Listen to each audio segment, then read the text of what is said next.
ассалому алайкум ва раҳматуллоҳи ва баракоту дӯстон, падарон ва модарони гиромӣ, хоҳарон ва бародарони азиз. умедворам ки ҳамагӣ хубу саломат ҳастед. мо имрӯз ҳастем дар барномаи 60 дақиқа плюс ки чун ҳар вақта рӯзи шанбе дар ин соат дар канали марбут ба паймони миллии тоҷикистон рӯи навор меояд ва мо хеле хурсандем ки моро шумо пайгирӣ мекунед ва аз дӯстоне ки то ҳол ба ин канал обуна нашуданд таклиф мекунем ки лутфан обуна шавед, фикру назарҳои худро нависед ва инчунин шумо метавонед дар шабакаҳои иҷтимоӣ каналҳои ё ҳамун саҳифаҳое ки ба паймон марбут аст, яъне паймони миллии тоҷикистон марбут аст, ба номи Паймон Лайв дар дигар шабакаҳои иҷтимоӣ низ онҳоро пайгирӣ кунед. Мо дорем дар Инстаграм, дар Фейсбук, дар ТикТок, хулас дар ҳама шабакаҳои иҷтимоӣ ки ҳоло мо тоҷикон истифода мебарем аксарият, ин барномаҳои мо, ин гуфтушунидҳои мо дар онҳо ба навори кӯтоҳ ҳам роҳи эфир мебароянд, рӯи наворро мебинам ва онҷо метавонед шумо моро пайгирӣ кунед. дӯстони азиз, ман бо шумо ҳастам Салим Султонзода ва сар мекунем барномаи имрӯзии худро. имрӯз барномаи мо, мавзӯе ки мо интихоб кардем, дақиқтараш интихоб накардем, ба дақиқтараш метавон гуфт ки аз ин мавзӯъ дигар берун рафта наметавонист, бояд ки ба ин диққат медодем. дар барномаи гузашта ки рӯзи шанбе гузашта мо гуфта будем дар бораи боздошт шудани Шокирҷон Ҳакимов буд, муовини ҳизби социал-демократии Тоҷикистон. дар охири барнома ман гуфтам ки кош худо кунад ки дар барномаи оянда як мавзӯи аз мавзӯъҳои хуб бошад, мавзӯъҳое бошад ки барои мардум бо як хурсандӣ дар бораи он суҳбат кунем. аммо мебинем ки ҷомеаи мо дар ҳолати ҷунбишаш, дар ҳолати фаъолият аст ва хоҳем нахоҳем дар ин ҳаёти мо масъалаҳое ва мавзӯъҳое меояд ки бояд сари он суҳбат карда шавад. ва имрӯз меҳмони барномаи мо роҳбари паймони миллии Тоҷикистон устод Муҳиддин Кабирӣ ҳастанд. ассалому алайкум ва раҳматуллоҳ устод. алайкум ассалом. пеш аз оғози барнома шуморо аввал хайру мақдам мегӯям устод ва баъдан ба шумо ва аз номи шумо ба тамоми мардум ва уламо ва анчунин аъзоёни ҳизби наҳзати исломии Тоҷикистон дар гузашти Мавлавӣ Муҳаммадалиро ҳамдардӣ мегӯям ва шуморо ба ин барнома хайру мақдам мегӯям. саломат бошед бародар Салимҷон. бисмиллаҳи раҳмони раҳим. ман ҳам дар навбати худ ба шумо ва ба ҳамаи бинандагон дар оғози ин суҳбат таслияти худро ба сабаби даргузашти мавлавӣ Муҳаммадалӣ Файз Муҳаммад изҳор медорам ва аз худованди манон барояшон ҷаннатулфирдавс ва барои ҳамаамон сабри ҷамилро таманно дорам.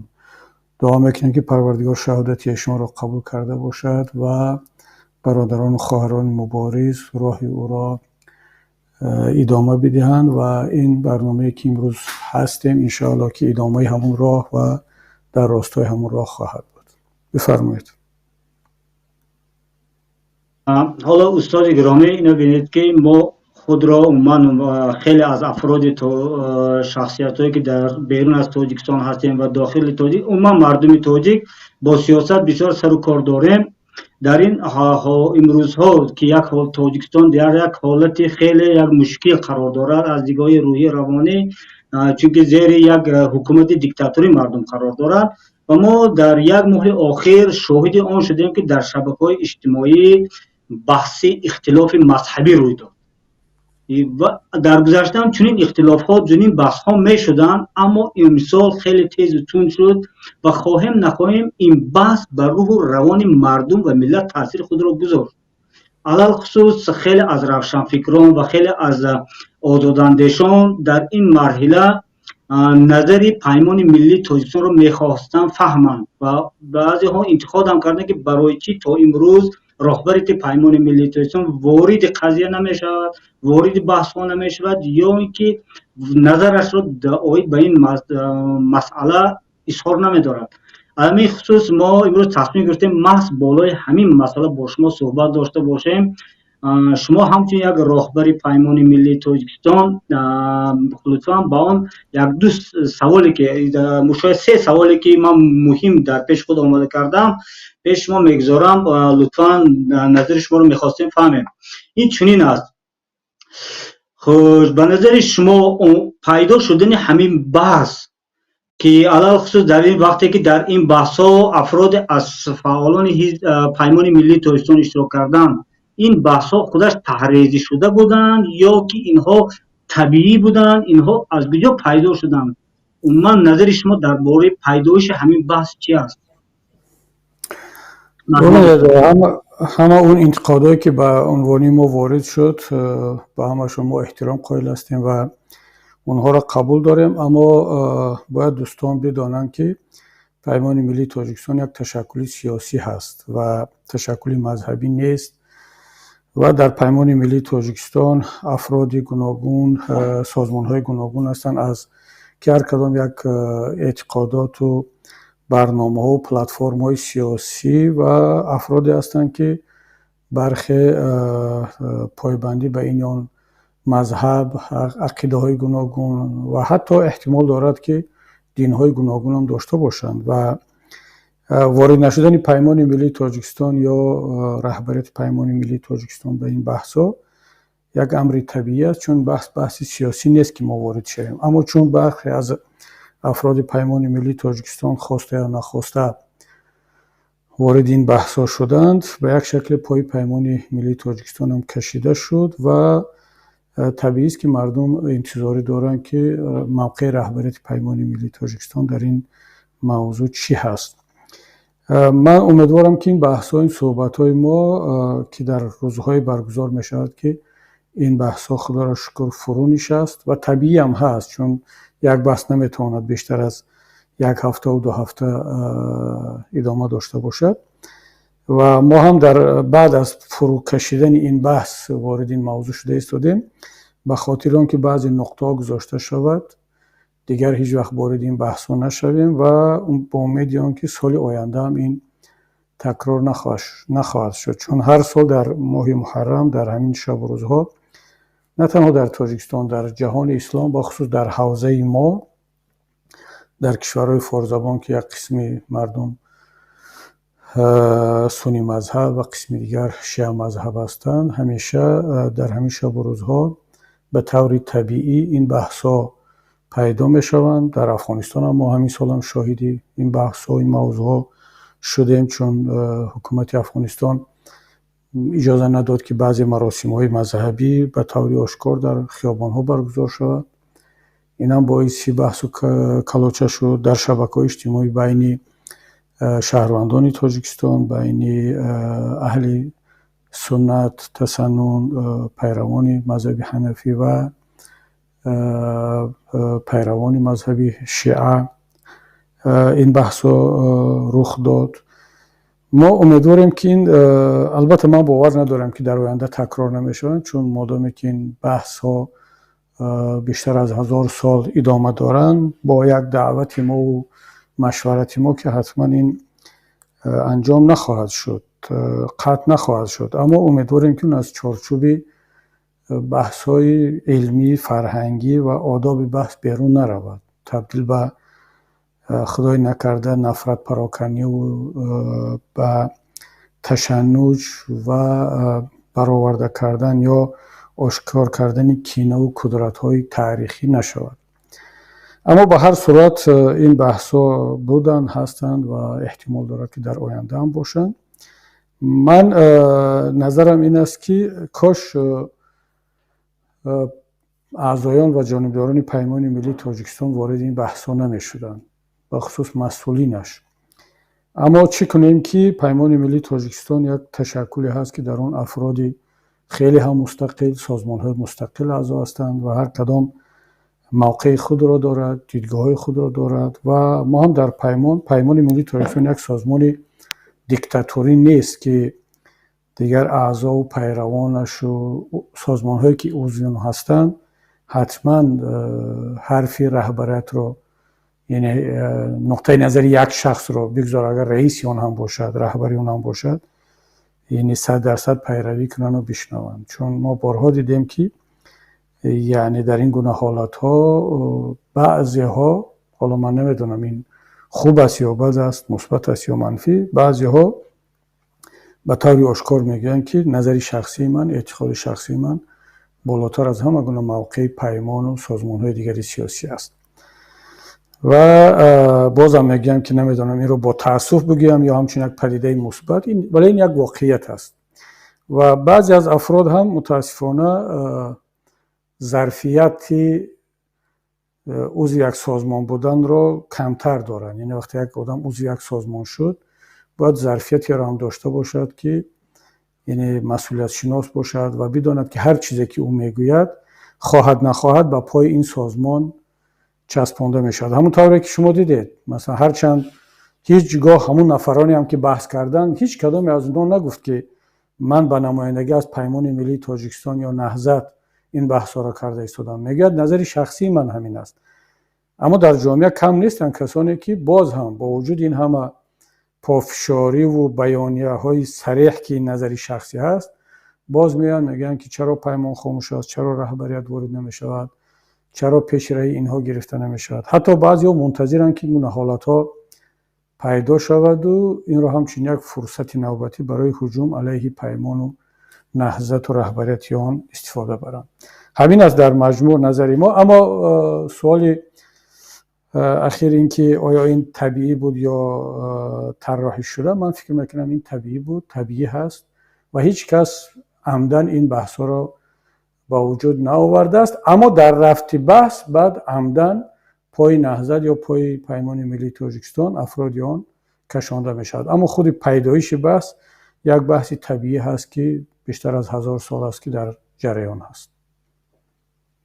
خیلی خوب استاد، حاضر در اینجا شما درباره وارد شدن فعالان و علل خصوص مسئولان پیمان به این بحث را اشاره کردید. عیناً سوال دوی من همین است که آیا وارد شدن فعالان پیمان ملی تاجیکستان را به این بحث ها من چه بها گذاری میکنید؟ آیا این عمل آنها به سیاست پیش گرفتی پیمان ملی تاجیکستان راست میگرفتند؟ یعنی وارد شدن آنها به این بحث ها به نظر من، به نظر شخصی من و به عموما به یک بیننده به نظرش چنین میرسد که اتحاد مخالفین در پیمان ملی تاجیکستان به یک شکافی یا به یک عنصر خلل رسان در پای اعتقاد و آینده نگاری دچار شده است. علاج در چیز است؟ ببینید، البته من بار دیگر میگم که وارد شدن نمایندگان پیمان ملی تاجیکستان به این بحثا خوب نبود. کاش خودداری میکردن، صبر میکردن و یعنی اون احساس مسئولیت نشان میدادن که هر حرفی که آنها میگویند به این شکل ضربهش رو به پیمان ملی تاجیکستان به مبارزه میزند و دقت جامعه رو از اون موضوع اساسی که پیمان برای آن تشکیل شده است، یعنی تلاش برای رسیدن به یک جامعه آزاد و مردم سالار که در اون همه خود را آزاد و برابر احساس کنند و از همه مهمش مبارزه علیه ظلم و دیکتاتور در تاجیکستان، رها کردن زندانیای سیاسی ما که متاسفانه دیدید یکی پس یک دیگر به شهادت میرسند. این همه بحث ها دقت را، توجه را، انرژی را، نیروی ما را به طرف دیگر میکشاند و این را باید مسئولین و اعضایان پیمان ملی تاجیکستان بدانند، درک کنند. اما چی کنیم که دیگر باز تکرار میکنم پیمان یک سازمانی بسیار شخص شده دیکتاتوری نیست و دیگر میماند به این که تکیه به فرهنگ سیاسی و مسئولیت شناسی اعضا کنیم. در عموم من وارد شدن اعضایان پیمان را در این گونه بحثا، نه تنها در همین بحث، در همین گونه بحثا در آینده هم کاری خوب نمیدانم و شاید ما در آینده باز تلاش کنیم یک جای در پیمان که راهکارهای را، مکانیزم‌های را برای پیشگیری از وارد شدن نمایندگان پیمان به این گونه بحث‌ها پیدا کنیم. اما درباره آنکه آیا یگان شکاف اعتقادی در پیمان ملی تاجیکستان وجود دارد و این بیانگری کدام بحران هست یا نه، من به این راضی نیستم. چرا؟ برای آنکه باز تکرار میکنم پیمان ملی تاجیکستان یک سازمان مذهبی نیست. در مبنای یک پلتفرم سیاسی تشکیل شده است و اگر شکافی هم در پیمان ملی تاجیکستان با وجود بیاد، این شکاف سیاسی خواهد بود. این خلا و این بحران سیاسی خواهد بود، نه بحرانی مذهبی و اعتقادی. چون ما تا اینجا وقتی که این پیمان رو تأسیس دادیم، از قبل میدونستیم که خب در این پیمان نفران خواهند بود که سنی هستند، شیعه هستند، شاید زردشتی‌ها باشند، شاید که اصلا افراد دنیوی هستند که در مناسبتشون به این گونه مسائل ها کاملا برابر است و شاید در آینده بعضی از هموطنان بیدین ما هم بخواهند که عضو پیمان باشند، چون اونها شهروند تاجیکستان هم میخواهند در یک تاجیکستانی آزاد و همچون شهروندی برابر زندگی کنند و برنامه‌های سیاسی پیمان را قبول دارند، نه اعتقادات شخصی مرا همچون یک فرد سنی حنفی یا اعتقادات معاونی مرا، برادری عزیزمون دوستمون علیم شیرزمان رو که یک هموطنی شیعه اسماعیلی هست یا یک برادر دیگر را اعتقاد شخصی ما را قبول ندارند، اما برنامه سیاسی ما را قبول دارند و میخوان در پهلوی ما باشند برای رسیدن به اون هدفهای سیاسی که پیمان ملی تاجیکستان در دکلراسیا یا مرامنامه خود اعلان کرده است. بنابر همین من وارد این موضوع ها زیاد نمیشوم و مشکلی اعتقادی را در اینجا نمیبینم. درست است که بعضی افراد بحث‌های مذهبی رو، اختلافات مذهبی رو بعداً تبدیل به اختلافات سیاسی میکنن. حتی من شنیدم که خب در زمینه بحث‌های مذهبی بعضی ها حتی میگن که ما میتونیم تصمیم سیاسی بگیریم که این کاملا یک مسئله از هم جدا و حتی شاید کمتر مسئله گذاری درست هم نباشد. بحث‌های مذهبی جای خودش باید بیرون از این تشکیلات‌های سیاسی شود، در محفل‌های علمی، در دایره‌های علمی، در یک نشست‌های محدود. اما چکنه که متاسفانه بعضی افراد تلاش میکنن که نه اینکه مشکلات را حل کنن، بلکه توسط کشاندن این بحث‌ها به شبکه‌های اجتماعی میخواهند بیشتر خود را نماینده یک جریان، یک مذهب، یک گروه و حتی رهبر یک جریان به نمایش بگذارن، از آنه که عضو یک کدام سازمان باشن و برایشان این مهم است که خود را در چشم پیروان و دوستان و اون اهل اون جماعت یا مذهب خود، چه سنی باشد چه شیعه چه مذهبی دیگر، همچون یک قهرمان و همچون یک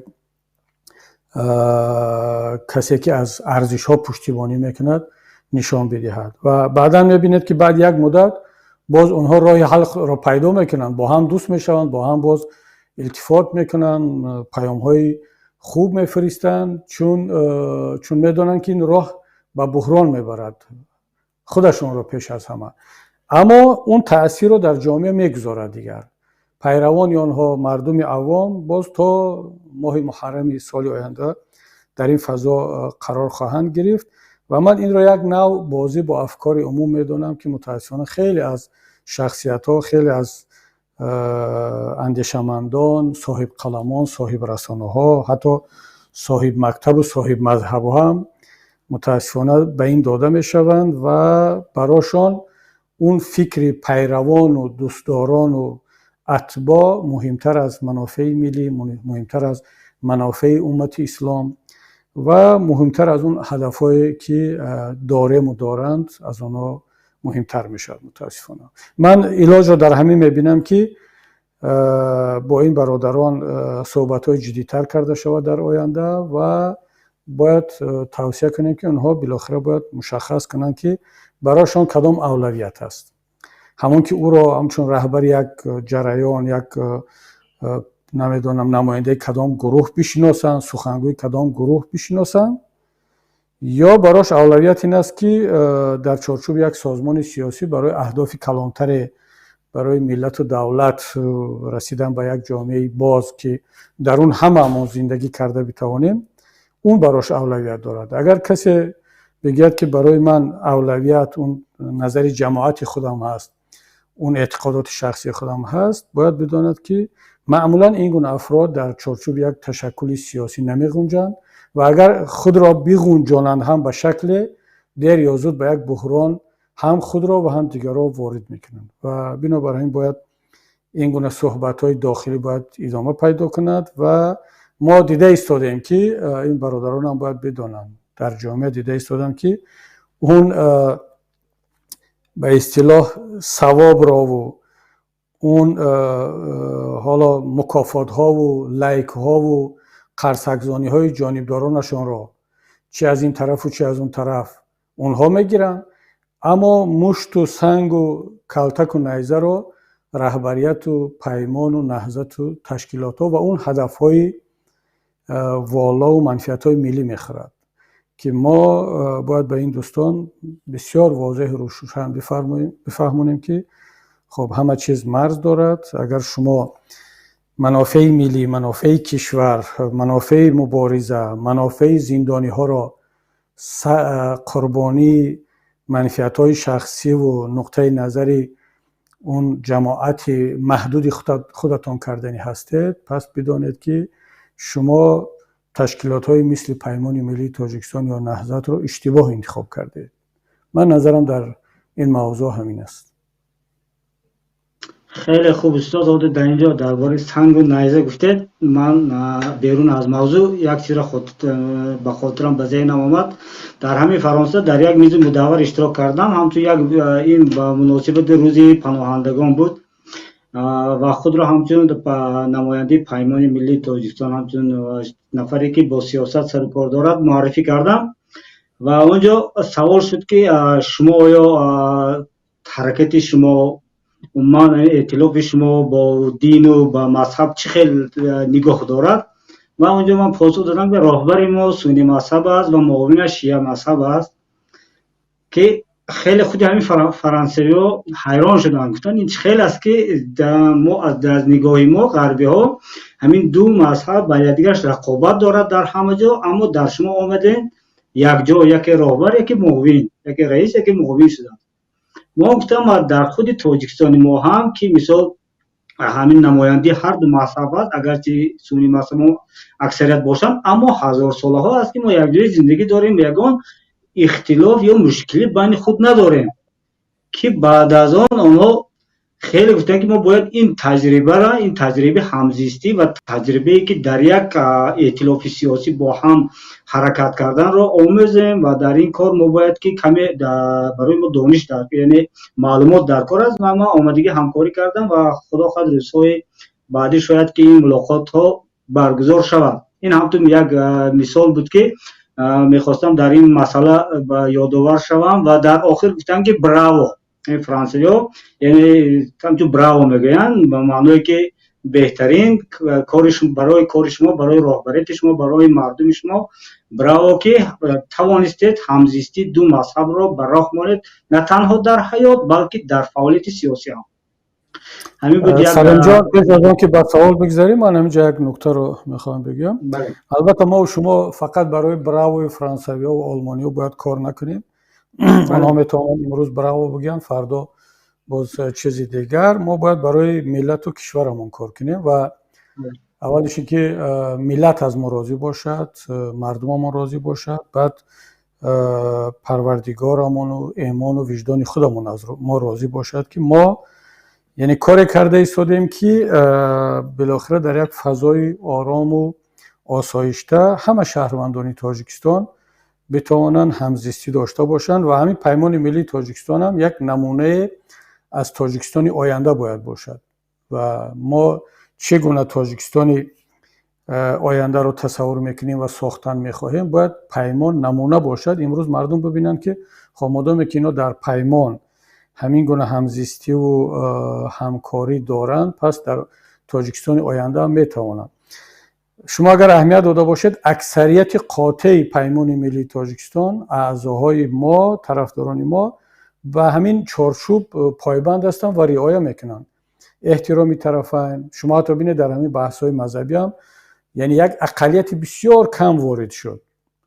و 99% خود را کنار گرفتند. برای چی؟ برای آن که میدونستند که این به ملت ضرر دارد، به دین ضرر دارد، به پیمان ضرر دارد، به منفعت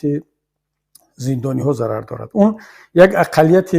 کمی که وارد این بحث ها همیشه میشوند و میترسند که در آینده هم خواهند شد، اینا اولش که اقلیت هستند، دوم که یعنی به هیچ وجه نماینده پیمان، نماینده رسمی پیمان نیستند. نه خب موقع پیمان رو، موقع رسمی رو رهبریت پیمان بیان میکند یا با دستور و مشورت با رهبریت سخنگوی پیمان در این باره یا اون باره موضوع مطرح میکند. یا هر کسی از موقع شخصی خود رو بیان میکند. بنابر همین پیمان ملی تاجیکستان، این پیام ما به ملت هم همین است که اکثریت قاطع پیمان نه تنها وارد این گونه بحث نمی شود و نباید شود، چون که احساس مسئولیت شناسی میکنند و اون فرهنگ سیاسی که هر یک عضو یک تشکیلات سیاسی باید داشته باشد، الحمدلله که در ما هم هست. امیدوارم که آهسته آهسته ما قدم به قدم با اون هم میرسیم که دیگر اعضایان و دیگر، گفتم که یک اقلیتی هست که خب با این یا آن سبب و بیشتر با موقع شخصی خود، شناخت شخصی خود از این مسئله ها وارد این بحث ها میشوند که در آینده نخواهند شد. خیلی خوب استاد، اینجا شما قسما به سوالی که من میخواستم بعدا حاضرش به شما پیشکش کنم پاسخ گفتید، اما به هر حال من سوال رو میخونم. ملت که در حال حاضر خود زیر فشار و رنج های گوناگون قرار دارد، تحمل باز یک مشکلات با نام مذهب جنگ یا بحث های مذهبی را ندارد. این رو واکنش ها از جانب مردم نشان دادند. یعنی در شبکه‌های اجتماعی ما کامنت های مردم رو دیدیم که گفتن بس کنید. حرف پیمان ملی تاجیکستان و شخص کبیری برای ملت در این مورد چیست؟ یعنی شما گفتنی از نام پیمان برای ملت چی گفتنی دارید در این مورد؟ یعنی ملت میخواد حرف شما رو و حرف پیمان رو آشکار شنود که درباره این بحث ها و خود ملت چی پیشنهاد یا گفتنی دارید؟ مرحمت. ببینید، من تقریبا موقع پیمان رو در این باره گفتم که پیمان ملی تاجیکستان همچون یک تشکل سیاسی وارد این گونه بحثا نمی شود و نباید هم شود و توصیه بسیار هم یعنی قاطع ما با پیروان این است که از همه گونه بحث های مذهبی، قومی، ملی در مبنای پوست و نژاد و زبان پرهیز کنند، چون این جز فتنه نتیجه دیگری ندارد، جز ضربه به ملت، به دین نتیجه دیگری ندارد. و این موقع رسمی ما هست و هیچ کس موقع پیمان را جز رهبریت و مقامات رسمی آن که صلاحیت دارند بیان کرده نمیتواند. اما من طبیعی است که نظر شخصی خودم رو در این باره دارم. نمیدونم حالا اگر چند نکته رو همچون نظر شخصی بگم و دوستان امیدوارم که این رو دیگر نظر شخصی من قبول خواهند کرد، نه نظری پیمان ملی تاجیکستان. من ببینید مسئله رو این میبینم، باز میگم که این رو من بحث رو طبیعی میبینم. خب بالاخره یک نفر وقتی که خود را سنی میداند به خاطر یک عده از عقیده و شناخت ها و باورها هست که او را یک مسلمان سنی میکند. همچنین که یک نفر وقتی که او همچون شیعه اهل تشیع خود را معرفی میکند یا دیگران میشناسند، خب به خاطر همون یک عده از باورها و ارزش‌ها و اعتقادات هست که از اعتقادات دیگران فرق میکند. وگرنه نه این سنی میبود نه اون شیعه میبود. ما بالاخره همه مسلمان هستیم یا پیروان مذاهب دیگر هم، حتی ادیان دیگر هم.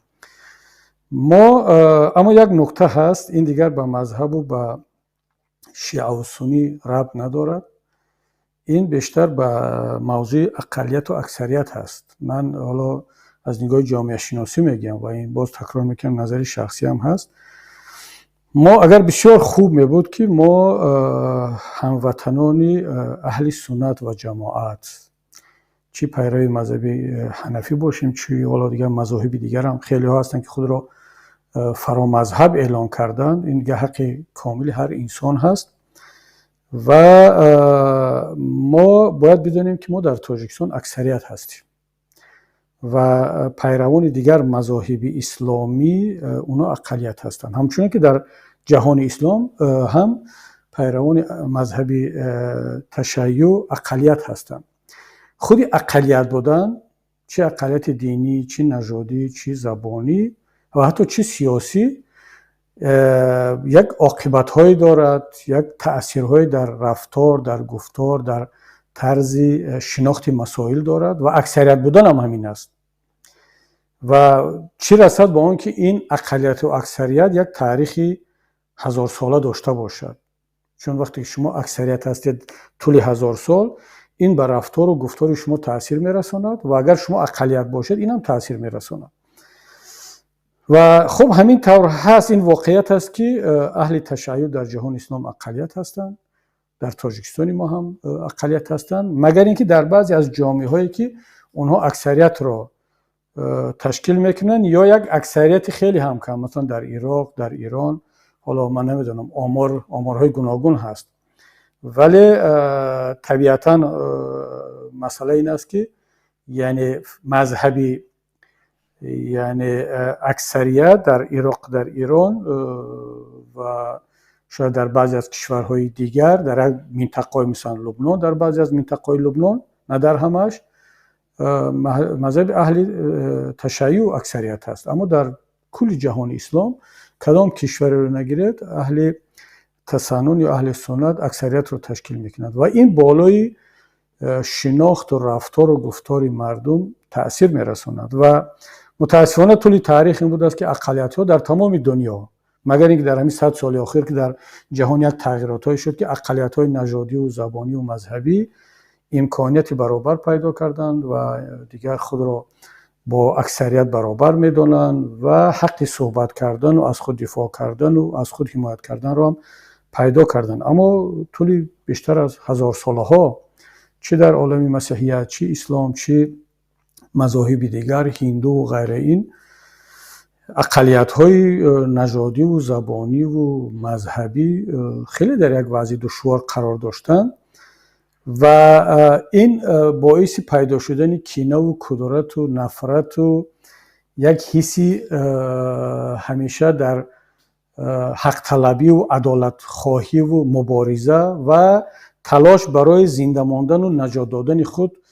پیدا می شود و این به تأثیر نبود. و همین که کمترین روزنه باز شود برای رسیدن به حقیقت و به عدالت و حداقل برای از اون ظلم و از اون فشارهایی که طول تاریخ 100 ساله ها اونها تحمل کردند، کمتر روزنه پیدا شد که در این باره بگویند و صدا بلند کند، آن را میگویند، آن را خواهند گفت و حتی در بعضی حالت ها میبینیم که با یک زیاده روی این را انجام میدهند. چرا؟ برای آنکه دیگر چون خیلی طولانی تحمل کردن این را، از خود درک ندادن، از خود نگفتن، تحت فشار بودن و یک بار وقتی که این فضا باز می شود، امکانیت گفتن پیدا می شود، دیگر میبینید که نه تنها از اون درد و رنج و غمی 1000 ساله ها میگن، از اون فشارها میگن، حتی اون بحث‌های تاریخی و گذشته و حالا بحث‌های نمیدونم خیلی زیاد را بعد میکشونن به دنیای امروز و توسط اون بحث‌ها میخواهند که دیگر اون یک کمی از اون عقده و از اون فشارها و از اون حالت روانی که بود خود را خلاص کنند. همین در اروپا بود، همین در آسیا هست، همین در مسیحیت هست، در اسلام هست. خب یک بحثی کاملا جدا هست. ما چرا این نکته رو من میخوام بگم که ما اهل سنت و جماعت در این گونه حالت ها که اکثریت هستیم باید واقعا همچون اکثریت رفتار کنیم، سعی صدر بیشتر، همت بیشتر، تحمل بیشتر. و اصلا وقتی که یک طرف میخواهد با اقلیت است، میخواهد توسط این بحث ها، حالا به هر دلیل باشد، از وجود خود، از حق خود، از نمیدونم ظلم تاریخی که نسبتشون شده است با باور خودشون صحبت کند، ما که نیاز به اثبات چیزی دیگر نداریم. ما اصلا چرا میخوایم با این اثبات کنیم؟ حالا مثلا بیایم در بحثی حضرت حسین با حضرت معاویه، چه رسد به یزید، دیگران وارد شویم، چرا میخوایم اثبات کنیم؟ البته بعضی حالت‌های میشود که واقعا وقتی که خط قرمز ها عبور میشود، مثلا وقتی که میان به حضرت عایشه مادرمان تحقیر میشود، این باید تذکر داده شود، باید خیلی قاطعانه گفته شود که خب اون بحث‌های تاریخی به شخصیت‌ها و حتی به صحابگان خب دیگر جای خودش که اون هم نباید باشد. اگر کمترین احترام به ارزش‌های اسلامی و به ارزش‌های طرف دیگر داشته باشه، چون در اعتقاد ما حتی طعن و لعن صحابگان جایز نیست. حالا خب مذهب یک نفر اجازت میدهد، خب بگذار، اما در مسئله مادرانمان،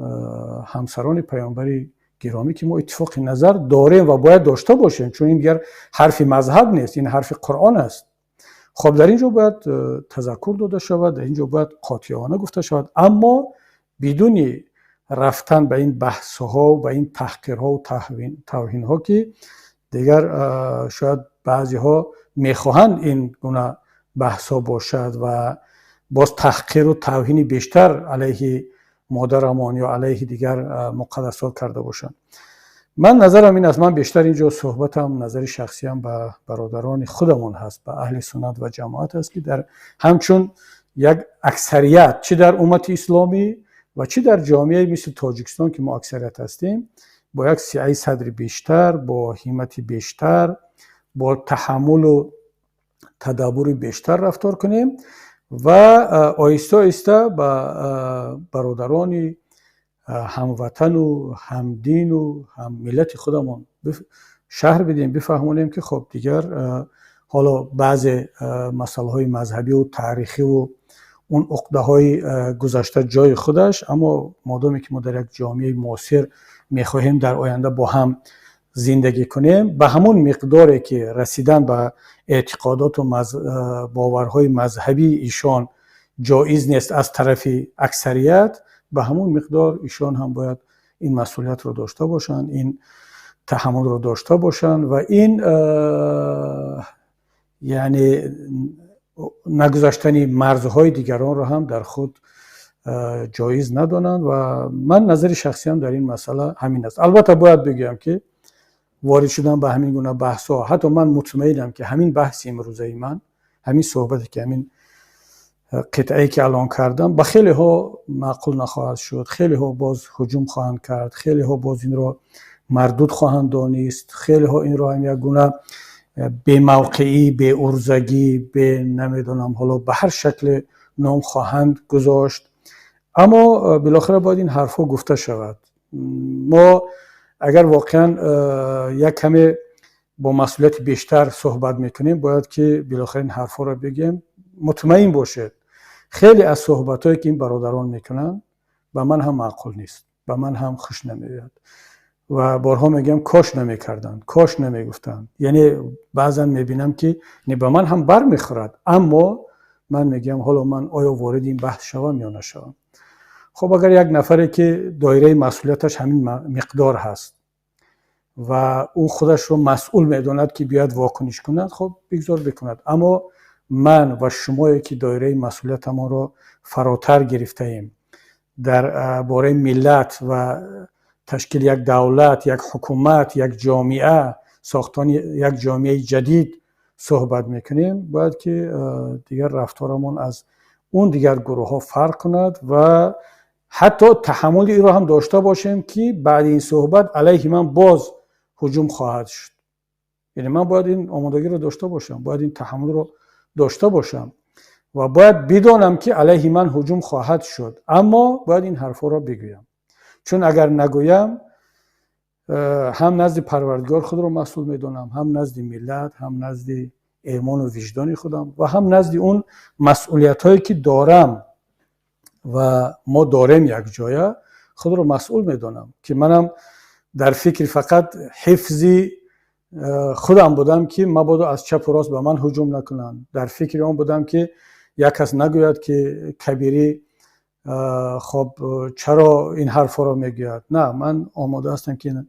انتقادا رو بشنوم. خب از این پیشترم بارها حتی مرتد اعلان کردن، تکفیر کردن، حتی از دایره اسلام بیرون اعلان کردن و من نه اولین کسی هستم که این رو از سر گذراندم و میترسم که آخرین کس هم نباشم. یعنی ببینید تاریخ اسلام مالامال از این حالتهای هست که خیلی راحت، خیلی آسان تکفیر میکنن، مرتد اعلان میکنن، از دین خارج میکنن و پروای روز قیامت هم ندارن که فردا روز قیامت در نزد پروردگار چی جواب خواهند گفت. با اینکه یک مسلمان را از دین خارج میکنن، با اینکه یک سنی را از مذهب خارج میکنن میبرن به مذهب‌های دیگر میچسبونن. من خیلی واقعا به این جرأت و به این باوری این نفرانه که گویا کلید بهشت و دوزخ در دست اینها باشد و اونها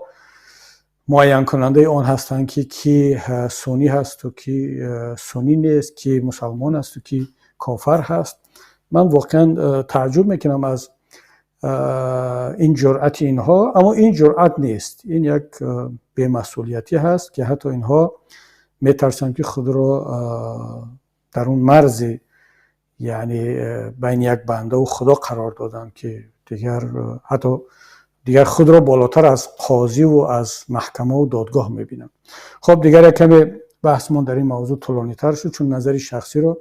در این باره پرسیدید، منم یک کمتر فکر شخصی خودم رو گفتم. بسیار خوب استاد. حالا سوال بعدی من چنین است، حالی در اینجا درباره مرتد گفتن و بیرون از دین گفتن و اینها رو نام گرفتید، یادآور شدید.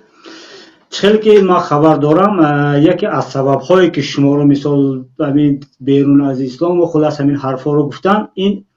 وابسته بودن یعنی گفتنه که در تاجیکستان مثلا همین نظام دنیوی یا همین خیلی سکولاری یک مدل هست که ما میتوانیم تمام افراد تاجیک، شهروندان تاجیکستان با یک همزیستی داشته باشیم با همین نظام.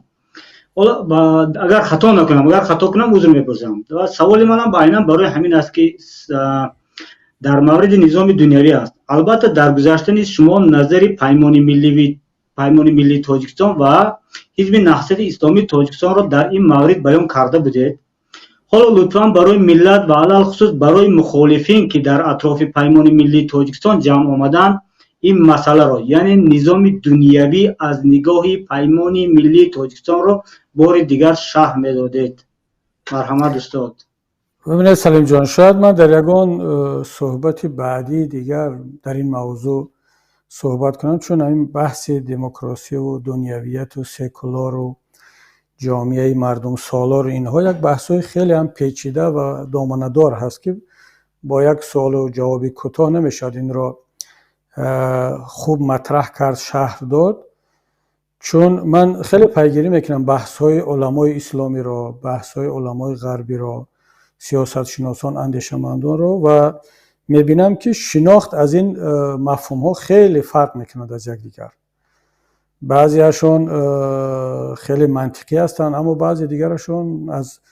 واقعا از این واژه‌ها و از این مفهوم‌ها خیلی دور رفتند و من فکر نکنم که سوال و جواب ما یا وارد بحث شدن من الان در همین موضوع به حل این مشکلی کمک کند و به سوال‌ها جواب پیدا کند. فقط من یک نکته رو میخواهم اینجا عرض کنم که بنده یک تجربه خاکسارانه کمی هم در این موضوعها دارم، نه فقط به خاطر آنکه کار علمی هم در علوم سیاست شناسی همین بود. در کمیسیون آشتی ملی ما وقتی که مسئله تغییر کنستیتوسیون جمهوری تاجیکستان سر قانون پیش آمد، بحث طولانی چند ماه اطراف کلمه دنیویت رفت. ما در نهضت اسلامی تاجیکستان پافشاری میکردیم که از بند قانون و قانون اساسی کلمه واژه دنیویت برداشته شود و طرف حکومت پافشاری میکرد که این باقی بماند، چون نگرانی ما از این بود که با استفاده از این واژه دنیویت در قانون اساسی تمام این آزادی‌های دینی محدود خواهد شد. و اما طرف دیگر همیشه میگفت که نه، بخصوص کارشناسان مثل مرحوم خلیفه بابا حمیدوف که نامزد علوم سیاسی بود و متخصص کنستیتوسیون استروی بود، یعنی حقوق دولتی و اینها ما را متقاعد میکردن که نه، دنیویت به هیچ وجه به معنای محدود کردن آزادی‌های دینی نیست، دخالت حکومت به امور مساجد و مدارس نیست، و دخالت به کارهای حزب دینی نیست و می آوردن دلیل‌ها و مثال‌ها از والتر و از اندیشمندان غربی، به اصطلاح از پدران دنیویت و اندیشه سکولاریسم اینها. و بنابراین ما بعد چند ماه بحث و این محاکمه ها موافقت کردیم، راضی شدیم که واژه دنیویت در قانون اساسی تاجیکستان باقی بماند. اما بعدا دیدیم که خب اون نظر شخصی خلیفه بابا حمیدوف در جای خودش ماند کنار و شناخت امام علی رحمان از دنیویت و یا شناخت یتیموف از دنیویت حاکم شد و ما یک دنیویت تحریف شده به گفت زمان شوروی که واینستوش اتئیسم میگفتن، یعنی اتئیسم جنگنده یا جنگاور، یک دنیویت جنگنده رو و خشونت آمیز رو ما در تاجیکستان میبینیم که اصلا هیچ ربطی به شناخت دنیویتی که ما مثلا در آلمان، در بریتانیا، در مثلا حتی در فرانسه که در مقایسه به همه کشورهای دیگری سکولار باز هم سکولارتر هست و یک دنیویت خاصی خود را دارد، در مقایسه با آلمان و بریتانیا و امریکا حتی از اونها هم دیگر اینها افراطی تر شدن. بنابر همین من فکر میکنم که ما تاجیکان باید کمتر وارد این بحث های دنیویت اینا شویم، بیشتر در اطراف یک رسیدن به یک جامعه مردم سالار آزاد و جامعه مدینه فاضله باید صحبت کنیم که این هم از لحاظ ادبیات و از لحاظ واژه و فرهنگی مال خودمان هست و باری معنی دارد و ربط به ارزش ها و به تاریخ و به تجربه امت اسلامی بخصوص ما مردم ماوراءالنهر دارد و اولین بار واژه مدینه فاضله رو اگر اشتباه نکنم فارابی که خود زاده منطقه ما هست او استفاده کرده بود که منظورش از این مدینه فاضله یک جامعه هست که در آنجا فرهنگ و ارزش ها حاکمیت میکنند، ارزش های اون مردم، نه ارزش های از بیرون وارد شده و در اساس تعامل و همدیگر فهمی و تحمل مردم در اون زندگی میکنند با حکمت و با فضیلت و این واژه ها رو بیایم جایگزین واژه های مثل دنیویت و اونایی که ما وام گرفته از واژه های غربی هستن این کنیم. چرا؟ هم ما رو از بحث های بیهوده دور میکند. بعضی از هموطنان ما خواهیم نخواهیم حساسیت دارن نسبت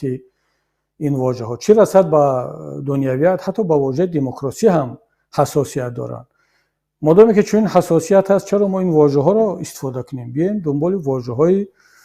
اون تاریخی و اسلامی خودمون باشیم که در ادبیات ما هست، در منطق هست، در یعنی با فرهنگ ما بیشتر سازگار هست و بنابر همین من تلاش میکنم در آینده هم اگرچه ما باید کوشش کنیم که این واژه ها را هم شرح بدیم که دنیویت یعنی چی، دموکراسی یعنی چی،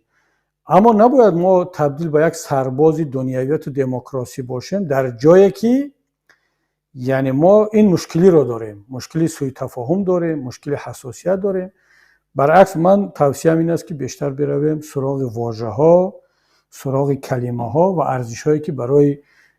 مردم ما آشنا هستند، برای به فرهنگ ما نزدیکتر هستند، به ارزش های مذهبی و دینی ما نزدیکتر هستند. من انشالله امیدوارم که یک صحبت ها و یک نشست ها و این گونه محفل های خاصی را هم پیمان ملی تاجیکستان در آینده تشکیل کند. شما هم زحمت بکشید که با مردم، با متخصصان، با اندیشمندان در این باره ها بیشتر صحبت کرده باشید. بهترین همین بود سوالایی که امروز ما آماده کرده بودیم استاد. خیلی می‌دارم که تکلیف ما رو قبول کردید و این در یک موضوع حساس، واقعا حساس که برای هم مردم و هم قشر روشن فکر خیلی یک دردناک است. پاسخهای خود رو، نظر و نگاه‌های خود رو گفتید و من خودی من شخصا هم همچون یک اعضای پیمان ملی تاجیکستان خیلی چیزها رو از این صحبت‌های شما گرفتم و امیدوارم که دیگر تماشابین ها نیست چیزهایی که برای خودشان روشن بود برایشان روشن شد و چیزهای نو برای خودشان گرفته باشند. از شما خیلی منتظرم و از همین فرصت استفاده برده به همه دوستان و علاوه خصوص اعضایان، یعنی حالی ما میتوانیم بگوییم که اعضایان پیمان ملی توزیع، اگرچه اعضایان پیمان ملی توزیع اعضایان حزب گروه علاویده هستند، خیلی میخواستم که پیشنهادم هم چنین بود که بیشتر ما در موضوعهای بحث کنیم که موضوعها سیاسی باشد و بیشتر برای رهایی از این یک حکومت دیکتاتوری بیشتر کوشش کنیم.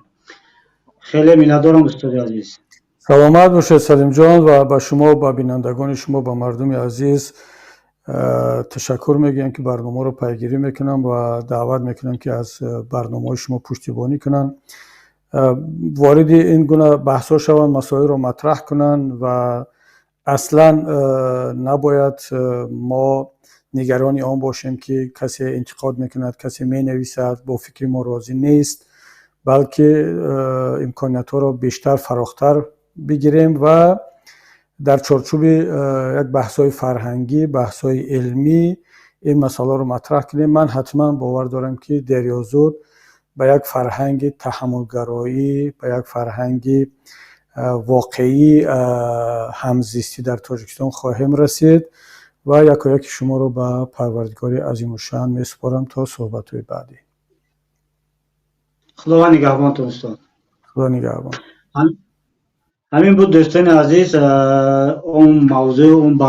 برنامه که ما امروز آماده کردیم و اون سوالهایی که ما از پیش آماده کرده بودیم پیشکشی راهبر پیمان ملی توزیستان گذاشتیم تا پاسخهای گرفته باشیم. بله دوستان، واقعا این موضوع، عموما این قضیه، این بحثا هزار سالها است که دوام دارد و من باور دارم که در یک جامعه زنده، جامعه که با باورهایش، با اعتقادهایش زندگی میکند، این بحثا میشوند، در آینده نیز میشوند. فقط از نگاه شخصی من و فکر کنم که نگاه درست هم باشد، ما باید وقتی که یک اعتقاد خود، یک نظر خود را پیشکش میکنیم، ما باید همون چارچوبه را رعایت کنیم. ما چارچوبه هم همون است که باید که به اعتقاد دیگران خلل وارد نکنیم، به اعتقاد دیگران بدگویی نکنیم. درست است که کسی دیندار است، کسی بیدین است، همون وقتی که دینداران دینش رو ترغیب میکنه یا اتیست همون عقیده بیدینی خودش رو ترغیب میکنه، اون از دین خودش گپ زند، از باوری های خودش گپ زند و باوری دیگر کس رو خلل وارد نکند، زیر پا نکند، باورهای دیگر، ارزش‌های دیگرها رو احترام قائل باشد. در این حالت ما میتوانیم گفتگو کنیم، در این حالت ما میتوانیم مکالمه داشته باشیم و در این حالت ما میتوانیم همزیستی داشته باشیم. خواهیم نخواهیم تاجیکستانی که حالا ما 10 میلیون اهالی داریم، در درونش هر خیلی با انسان‌های هستن با تمام عقیده و با تمام دیدگاه‌های مختلف. ما این رو می‌خواهیم نمی‌خواهیم، عصر 21 است، دیگر معلومات و دیگر اخبارات رو پوشیده نمی‌شود. مردم به طریق اینترنت یک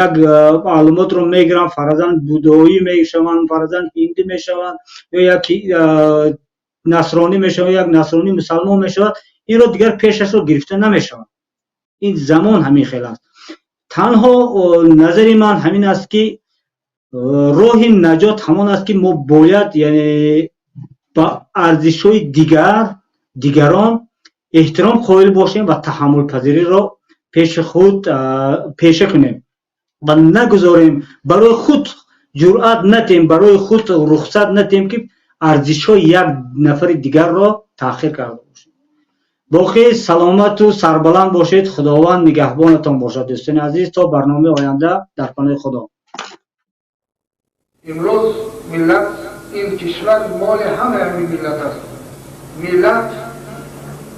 تاجیک دارد، ازبک دارد، روس دارد، قزاق دارد، ترکمن دارد، ملت کمونیست دارد، اسلامی دارد، ملت لایق دارد، دنیوی دارد، همه چیز دارد. هر کس که به مقابل آرمان‌های کسی دیگر برای سد راه شدن اون کاری می‌کند یا نمی‌خواهد که این قشر از ملت آرمان‌های خود را آزادانه تطبیق کنند در حیات، این دشمن این ملت است. ما برای آن صلح کردیم که همه در خواهش خودشون آزاد باشند، فعالیت‌های خودشون را بکنند. هر کسی که هر حزب، سازمان، حرکت را که همین مردم انتخاب کنند، ما اطاعتگر اون هستیم و همه در آرمان‌های خودشون در خواهش خودشون آزاد باشند. یگانه راه نجات، یگانه راهی که بار دیگر جنگ ایجاد نشود همین است.